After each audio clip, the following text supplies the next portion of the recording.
King Kuttah Empire back at you. I'm doing a reaction to this video on Anton Daniel's YouTube channel titled The Man That Joe Budden Podcast Were Misogynists. This is from Melissa Ford. I'm going to play a little bit of this so you can get somewhat context of what she's talking about, which in reality she using the word wrongly, just like a lot of sisters and a lot of women in general in today's society use it to tag man with.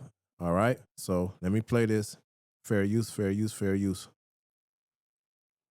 You know, John Wayne Gacy, same thing. Like the evil. But why they don't ever do the positive stories? Meaning, like, because all of this, I'm not saying it's not true, because it's definitely true, but propaganda works both ways. Mm-hmm. If there was a network that showed us, you know, these great men who did right by women and, you know, protected women and held women down, your perspective wouldn't lean so much to, you know, men ain't, I gotta go with the bear. No, trust me. I place in my algorithm men that I know are, there's a guy named Will Hitchens online.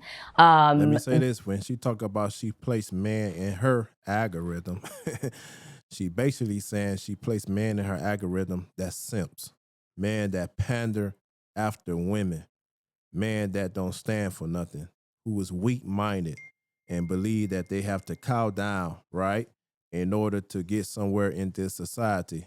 Let's be real. Whenever you find a man that's masculine or a man that's standing on any type of principle or standards, the first thing this society want to tag them with is toxicity, this toxic masculinity. So when women dealing with somebody that's masculine and willing to lift up a standard, they don't want nothing to do with them because they see and understand that a masculine man is going to hold women accountable. And women don't want to be held accountable, especially this type of woman like Melissa Ford, who have a checkered past, who have a shady past, okay?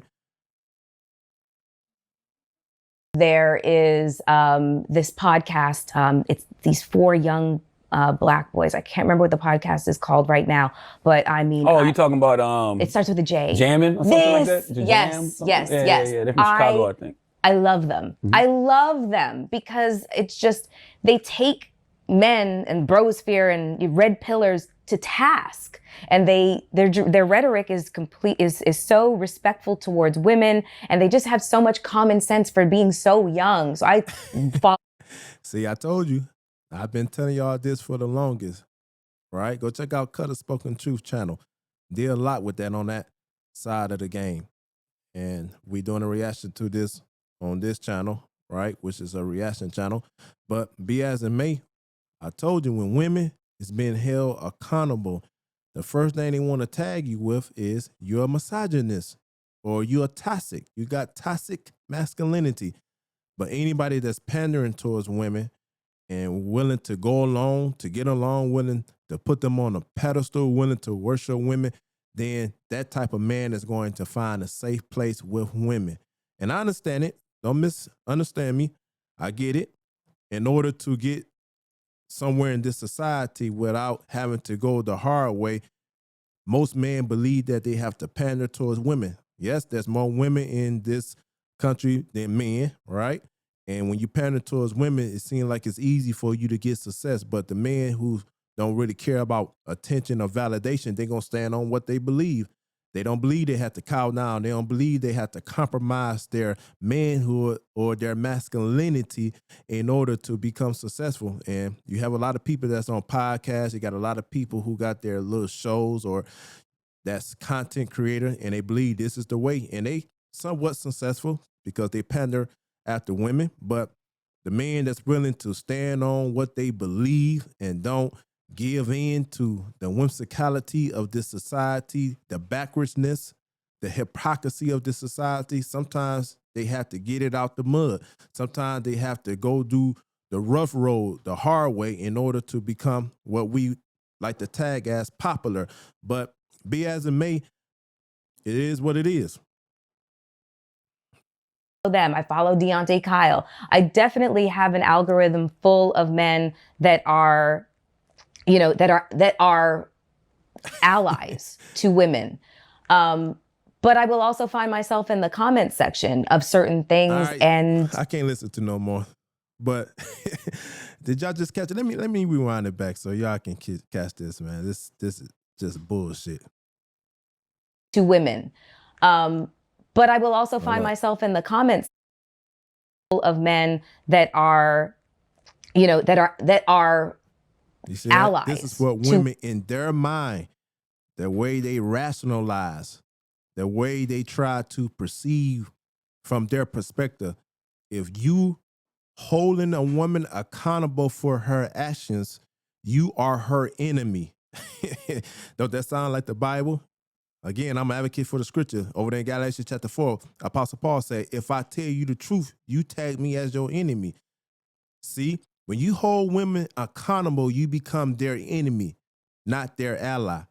So everybody that's pandering after women, that's putting women on a pedestal, that don't make women feel uncomfortable, in the mind of a vast majority of women in this society, which is the modern day woman, you are their ally. Okay? You're their ally. But anyway, to deal with this, the problem with a lot of these women is that they use or try to tag men with the title, he's misogynist.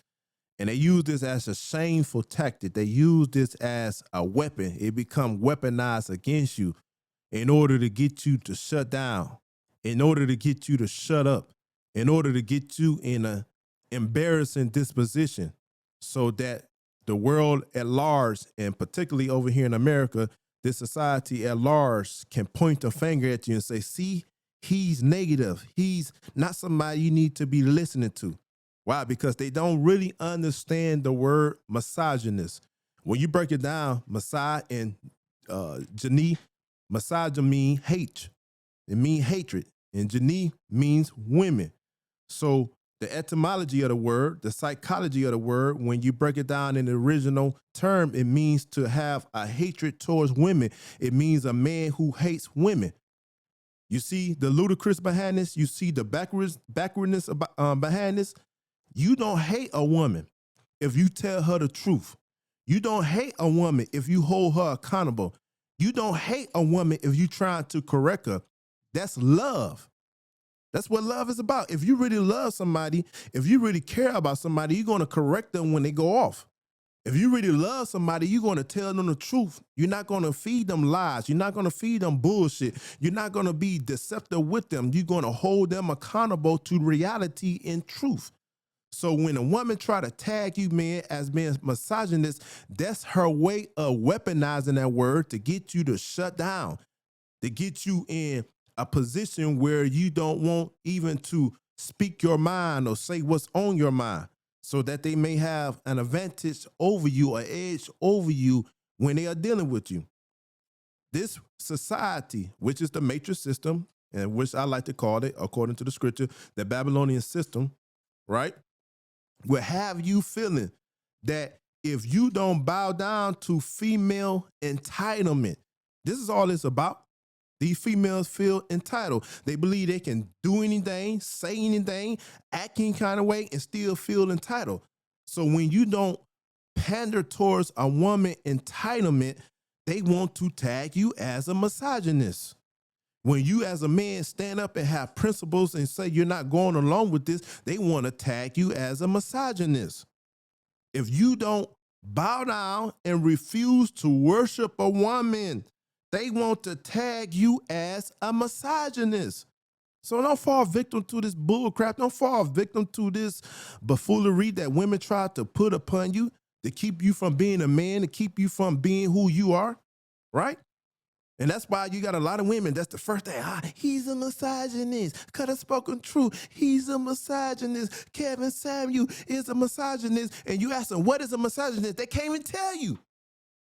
They don't even know the real definition of it. And if they knew the real definition of it and thought about the real definition of it, which I just explained to you, a man who hates women, and they sit down and look at it logically, they have to say, oh shit, I've been using this word wrong. I ain't been using this word correctly. Okay? So you got men on one side, you got women on another side, which is propaganda and all in itself, which is what this matrix system want. Men and women going back and forth. But this is how it's rigged. This is how this society rigged for women. Women can tell men how they feel. Women can tell men what they want. Women can tell men what they expect. Women can tell men their preference. And nothing is said about that. Okay? But as soon as men come out and challenge women on their expectation, challenge women on their preference, challenge women on what they want, and they start talking about this is what I expect as a man, they're going to say, you're a misogynist. Huh? When you start holding a woman accountable to her buffoonery, they're going to say you're a misogynist. When you're a man and want to lead with authority because you know you're a man and you ought to be leading, the first thing they're going to tag you as toxic, you're dangerous, and you're a misogynist. This word is psychological warfare against you men, and you don't realize it.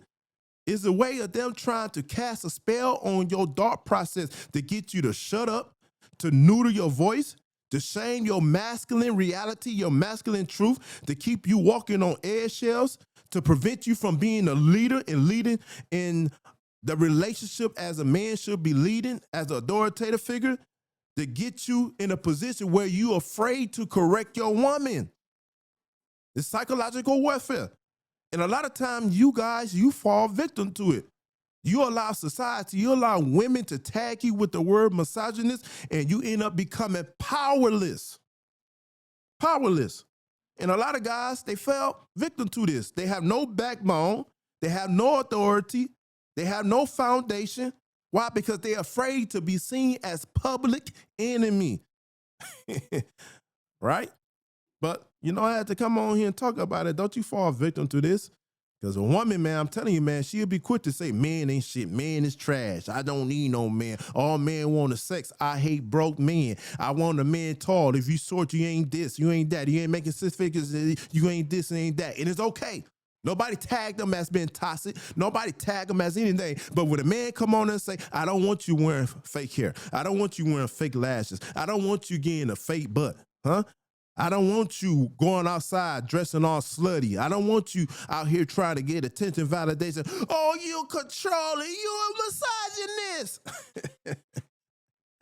Well, anyway, this is a pretty good video. Go check out Anton Daniel page. Subscribe to him. He have a lot of good content. You know, some of it be off, but you got to learn how to chew the meat and throw out the bone. All right, make sure you hit the like and subscribe button. King Kuttah Empire over here doing the good work, doing the great work. We ain't coming down. We gonna stay on their ass, okay? All right, peace.